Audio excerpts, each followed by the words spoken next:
Bonjour les enfants, comment allez-vous aujourd'hui?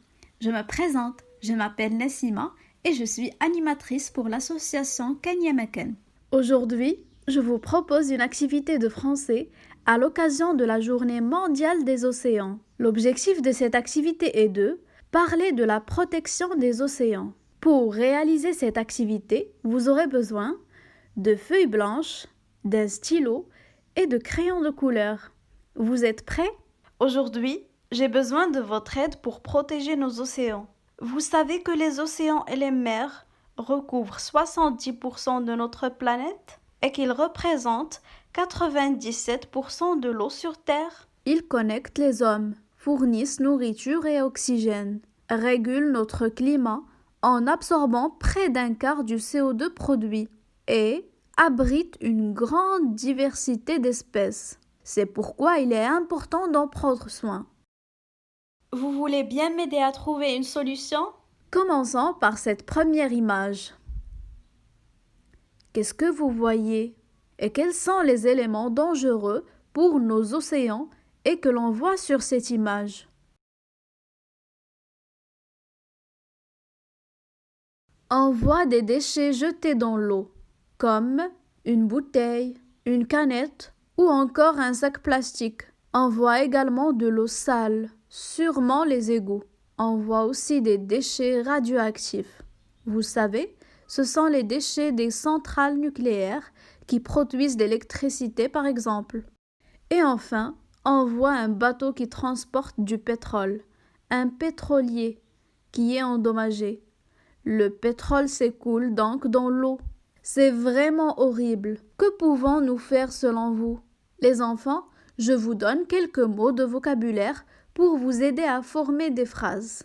Jeter, déchet, eau, réduire, consommation, pour, produire, déchet, trier, recycler, déchets.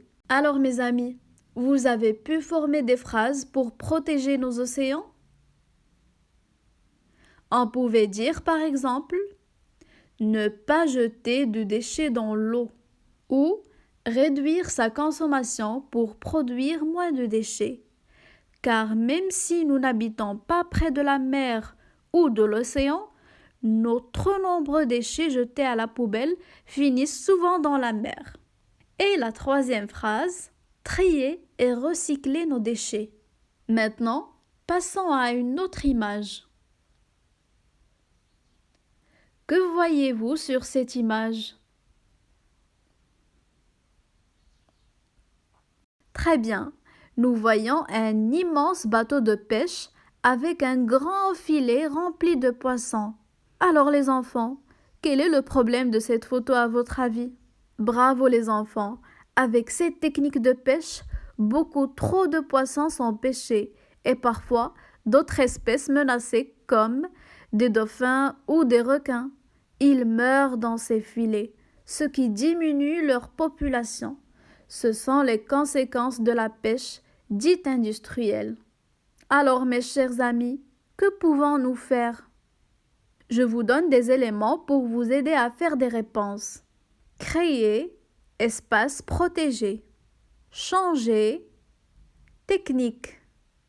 Et à la fin, réduire, consommation.